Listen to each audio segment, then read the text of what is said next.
4 पार्थिव 2 वेगवेगळ्या विमानाने मुंबईमध्ये येणार आहेत। 2 पार्थिव हे पुण्यामध्ये येणार आहेत। मुंबईमध्ये आशिष शेलारजी आणि मंगलप्रभात लोढाजी हे 2 मंत्री एअरपोर्टवर सगळ्या व्यवस्था पाहत आहेत। पुण्यामध्ये मुरली मोहोळजी जे केंद्रीय मंत्री आहेत ते स्वतः लक्ष घालत आहेत आणि माधुरीताई मिसाळ या एअरपोर्टवर उपस्थित राहतील आणि त्याचं सगळं कोऑर्डिनेशन करतील। याच्या व्यतिरिक्त आपले जे आपत्ती व्यवस्थापन मंत्री आहेत गिरीश महाजन हे स्वतः श्रीनगरला पोहोचत आहेत। तिथे जाऊन जे आपले पर्यटक तिथे आहेत त्यांचं कोऑर्डिनेशन आपण करतोय। याच्या व्यतिरिक्त ज्यांनी सोशल मीडियाच्या माध्यमातून किंवा SMS च्या माध्यमातून आपल्याशी संपर्क साधला त्या सगळ्यांच्या व्यवस्था आपण केलेल्या आहेत। त्यातले काही लोक आज इंडिगोने एक विशेष विमान ठेवलेलं आहे त्याच्यामध्ये आपण त्यांच्या सीट्स बुक केलेल्या आहेत, त्यांना आपण परत आणतो आहोत। आज दिवसभरात अजून कोणाकोणाला अशा प्रकारची आवश्यकता आहे परत आणण्याची व्यवस्था करायची आहे याचा सगळा आढावा घेऊन उद्या पुन्हा आम्ही केंद्रीय मंत्री आपले राज्यमंत्री श्री मुरलीधर मोहोळ यांना विनंती केली आहे की आपण इंडिगोला उद्या एक विशेष विमान त्या ठिकाणी देण्याची किंवा ॲडिशनल विमान विशेषपेक्षा त्यांच्या जे रेग्युलर ट्रिप आहेत त्यापेक्षा एक ॲडिशनल विमान महाराष्ट्रात आणणारं मुंबईला वगैरे येणारं असं त्यांनी द्यावं अशी विनंती करावी आणि त्या ठिकाणी जे काही त्याला आवश्यक तिकीट्स वगैरे आहेत त्याची व्यवस्था आपण करू। तर ते मुरली मोहोळजी ते देखील बघत आहेत। त्यामुळे वेगवेगळ्या ठिकाणी आता सगळे आपले पर्यटक सुरक्षित आहेत, पण एक त्यांच्यात एन्झायटी आहे कारण ही घटना घडल्यामुळे आम्हाला परत कसं लवकर जाता येईल अशा प्रकारचा प्रयत्न आहे। तर त्या दृष्टीने ज्या ज्या व्यवस्था करता येतील बाय रोड असेल किंवा अजून कुठल्या पद्धतीने असेल तर त्या सगळ्या व्यवस्था करण्याचा प्रयत्न आपला चाललेला आहे। मंत्रालयाचं जे आपलं त्या ठिकाणी आपली जी वॉर रूम आहे किंवा आपत्ती व्यवस्थापन केंद्र आहे त्याही ठिकाणी आपण सगळ्या व्यवस्था आता उभ्या केलेल्या आहेत की ज्या माध्यमातून कोणालाही माहिती द्यायची असेल किंवा घ्यायची असेल तर त्या ठिकाणून घेता येईल। जम्मू काश्मीर तिथली जी काही प्रशासन आहे तेही अतिशय चांगल्या प्रकारे रिस्पॉन्ड करत आहेत। त्यांना आम्ही कुठली गोष्ट विचारली तर तात्काळ त्यांच्याकडनं आम्हाला त्याचं उत्तर मिळतं किंवा ते तशा प्रकारच्या व्यवस्था करतात। जे काही जखमी आहेत त्यांच्यावर उपचार चाललेले आहेत आणि योग्य प्रकारचे उपचार चाललेले आहेत। त्यामुळे जखमींना डॉक्टरांनी परमिट केल्यानंतर इकडे आणण्याची व्यवस्था जी आहे ती आम्ही करू। त्यांच्या परिवाराला त्याच्या आधी यायचं असेल तर ते देखील आणण्याची व्यवस्था जी आहे ती आम्ही करू। दुर्दैवाने जे मृत्युमुखी पडलेले आहेत त्यांना आपण 5 लाख रुपये प्रत्येकी त्यांच्या परिवाराला त्या ठिकाणी देत असतो। अर्थात पैशाने कोणाचंही जीवन परत येऊ शकत नाही, पण एक आधार म्हणून आपण ते देतो। त्यामुळे तशा प्रकारे ती मदत देखील या ठिकाणी करण्यात येईल आणि जे जे काही करणं आवश्यक आहे ते आम्ही करतो। मी स्वतः त्याच्यामध्ये लक्ष घालतो। शिंदे साहेब, अजितदादा हे देखील त्यांच्या परीनं पूर्णपणे त्याच्यामध्ये लक्ष घालतायत आणि आपल्या राज्यातल्या पर्यटकांना अतिशय सुरक्षिततेनं इथे परत आणणं याला आता आम्ही प्रायोरिटी दिलेली आहे। यात चीड आणणारा प्रकार असा घडला की धर्म विचारून पर्यटकांवर गोळ्या झाडल्या।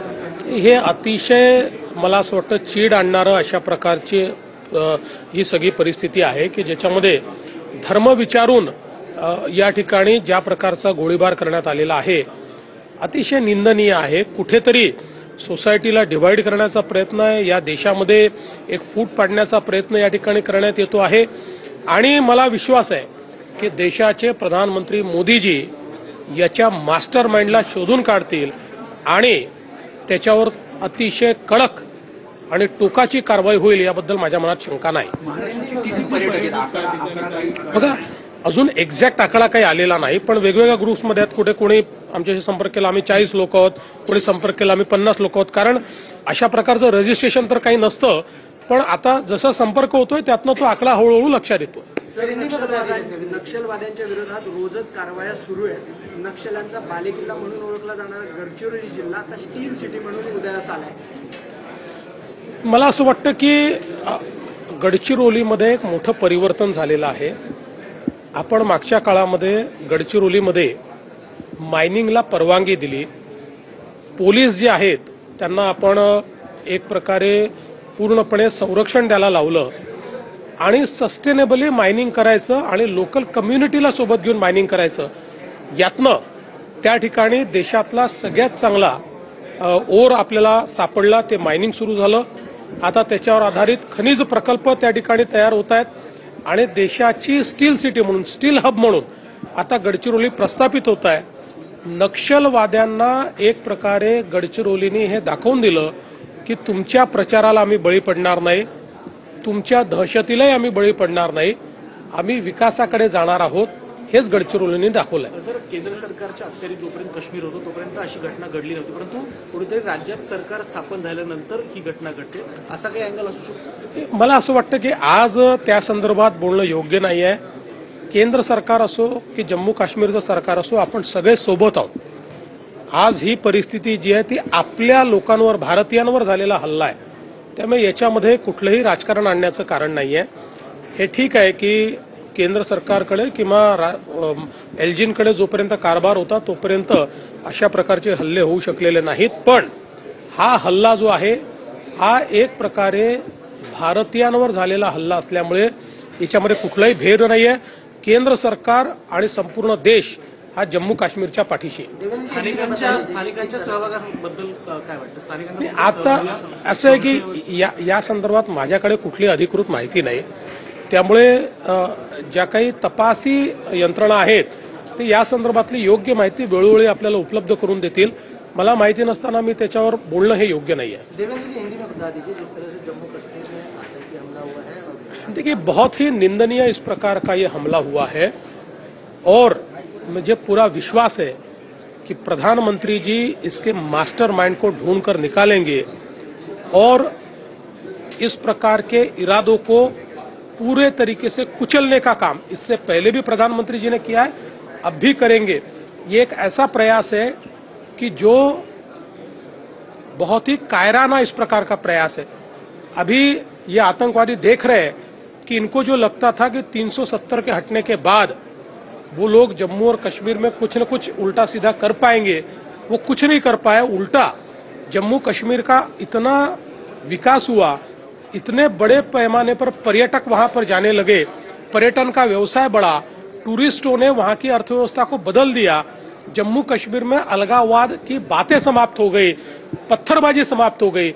इससे जो लोग एक प्रकार से आहत हुए हैं, जो लोग इसके कारण अपने जो उनकी मानसिकता थी उनकी मानसिकता और उनके मंसूबे खत्म हो रहे हैं, ये देखने के बाद इस प्रकार का हमला उन्होंने किया है. अभी जो महाराष्ट्र के हमारे 6 लोगों की वहां पर मृत्यु हुई है, उनमें से 2 लोगों का पार्थिव पुणे जाएगा, 4 लोगों का पार्थिव मुंबई आएगा. हमारे मिनिस्टर्स को हमने जिम्मेदारी दी है इसका कोऑर्डिनेशन करने की. हमारे जो डिजास्टर मैनेजमेंट के मंत्री है गिरीश महाजन जी, वो श्रीनगर अभी कुछ समय में पहुंच जाएंगे. वहां पर जाकर जो हमारे पर्यटक वहां पर अभी अटके हुए हैं या जो लोग वहां पर अभी भी कोई परेशानी का सामना कर रहे हैं, उन सबको महाराष्ट्र में लाने के लिए हम लोग व्यवस्था करेंगे. आज भी इंडिगो ने एक मुंबई के लिए स्पेशल अलग फ्लाइट, एक एडिशनल फ्लाइट मुंबई के लिए, दिल्ली के लिए, अलग अलग भागों के लिए उन्होंने रखी है. उसमें भी हमने कई लोगों को एडजस्ट करवाया है ताकि वो वापस आ पाए और हमारा प्रयास होगा कि ये 1-2 दिनों में सबको हम लोग वापस लेकर आए. देखा जाए तो धर्म पूछ करके लोगों को निशाना बनाया गया, ऐसे में ये चीजें किस तरह ये से बहुत ही निंदनीय है कि धर्म पूछकर वहां पर लोगों की हत्या की गई है. एक प्रकार से भारत को डिवाइड करने का ये प्रयास है, भारत में विभाजन तैयार करने का ये प्रयास है. ऐसे प्रयासों को हम लोगों ने फेल करना चाहिए, उसे यशस्वी नहीं होने देना चाहिए और ये जो तत्व है इन तत्वों को कुचलना चाहिए. आर्थिक मदद किस तरह से आप देखिए, महाराष्ट्र में जो 6 लोगों की मृत्यु हुई है, हम लोग 5 लाख रुपए हर परिवार को देंगे. Thank you so much. कठोर कारवाई केली जाईल असं मुख्यमंत्री फडणवीसांनी म्हटलंय. एखाद्या पर्यटकाला धर्म विचारून हत्या करणं चीड आणणार असल्याचंही मुख्यमंत्री म्हणाले.